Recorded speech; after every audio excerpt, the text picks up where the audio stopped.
Hey, this is a presentation that I did for the Team-Based Organizational Communication in a Virtual World, Communication 668 at Queen's University in Charlotte, and I'm Christina Allison. This was a case study that I was given, and the name of the company was called the Timken Company. Some of these the students had fake companies. I actually had a real one for this. So Timken, they make these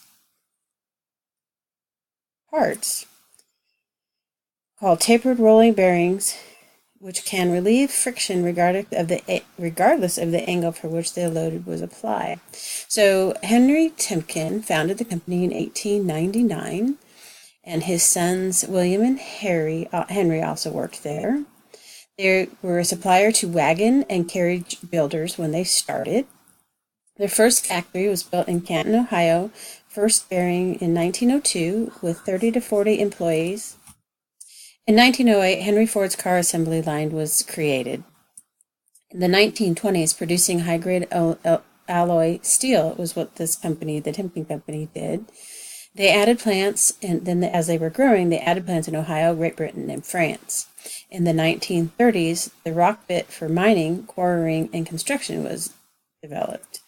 In 1932, the Timken Company went public. After the Second World War, new plants were built in Ohio, the Carolinas, and South America. In the 1960s, the pre-environmental protections, prior to the pre-environmental protections, they installed scrubbers to reduce the smokehouse pollution and curbed the discharge of industrial waste into wasteways. In 1981, they had 21,000 employees in 19 plants worldwide.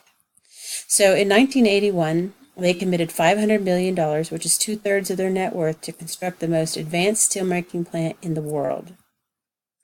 They were building a 900,000 square foot plant at the Fairquest Steel Plant in Canton, Ohio. This would increase the smelting capacity by 50% to 1.5 million tons a year. This was supposed to be operational in 1986. At this point, the economy took a dive. The strong dollar, the sluggish domestic demand, increasing sophisticated foreign competition, and outdated facilities.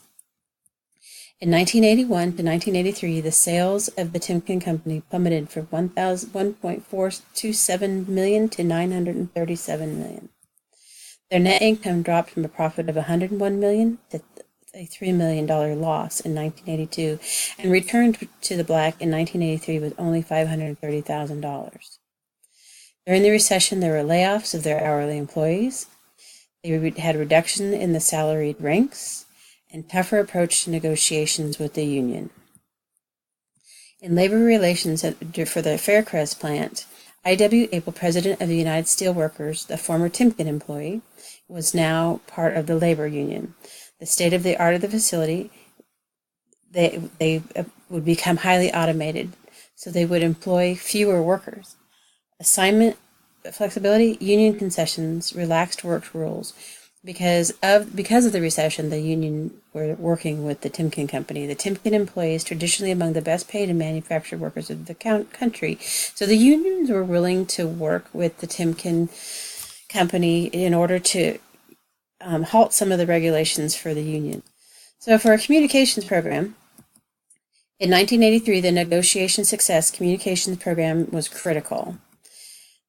Our War on Competition, the OWOC, conceived in 1982 to educate the employees about what competition there was against this company, to prepare for concessionary 1983 contract with the union, not explicitly, but it was going to be a different contract negotiation this time as the economy was improving.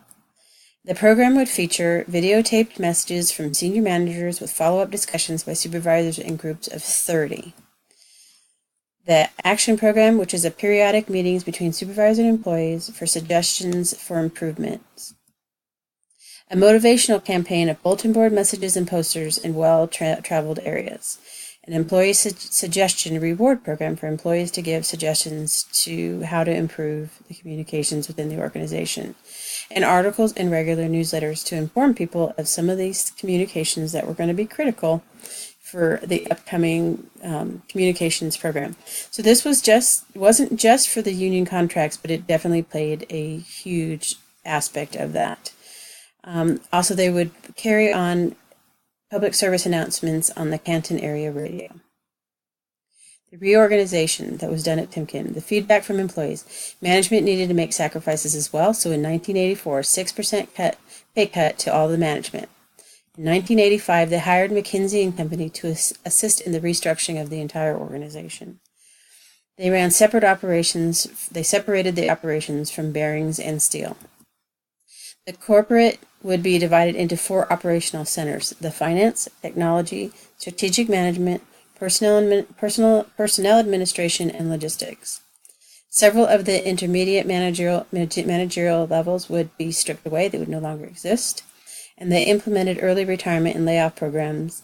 Managers were promoted, demoted, retired, or resigned, and so that they could lower their numbers by just attrition. Communication plan in 1985. Our war on competition, the OWOC, still a valid message, and they used for employee motivation and openness. The competing constituencies,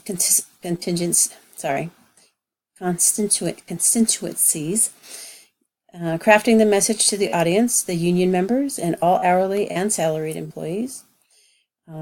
Discuss the industry crisis to confront any rumors that were happening at the time that they were coming. So the idea of the company being sold, closing any union facilities, and that there were no realized losses to the organization, to nip those rumors in the bud. Also, that the union is giving information that they would still have good paying jobs even if companies went out of business, and to say how that was not necessarily true for this organization. Communication plan audiences, so the new facilities versus the old facility concerns of the worker, as the new facilities were much more automated. To manage the anxiety, managers were hearing depressed, people that were depressed and stunned, afraid, and emotionally paralyzed. Clear goals for the 1986 program: to hold the line on or reduce the employee costs, protect management's right to manage, be fair to employees, avoid a strike, to foster a participatory management structure, educate the employees about outside pressures facing the company, motivate greater efficiency and productivity, and give employees a sense of partnership and ownership with the company. So the messaging would be: in steel, we're competitive domestically, but not internationally. In bearings, we're killing our domestic competition, but foreign competition is killing us. Japan and Korea, due to pricing, they had lower employment costs, so they were outpricing the competition, outpricing them. Job security. Timken family had stuck by the company through hard times before and would do so now. They had not generally laid off until this last recession, so they just wanted to say that it was important that they keep the good employees that they have. Challenging the union as employees' source of economic information and achieving a real partnership between management and labor, and this would take educating the employees. In 1986, their communication plan was to have clear communication plan among the major changes. So the upcoming planned 8% across-the-board pay cut for salaried employees, tough negotiations with the union representatives looking to make up previous concessions in the new contract negotiations, the union using tougher tactics with companies not on the verge of bankruptcy, so they had unfair advantages. They were definitely working more with the companies that were planning to go out of business and would have better negotiations with them. In 1986, they had the newly restructured organization.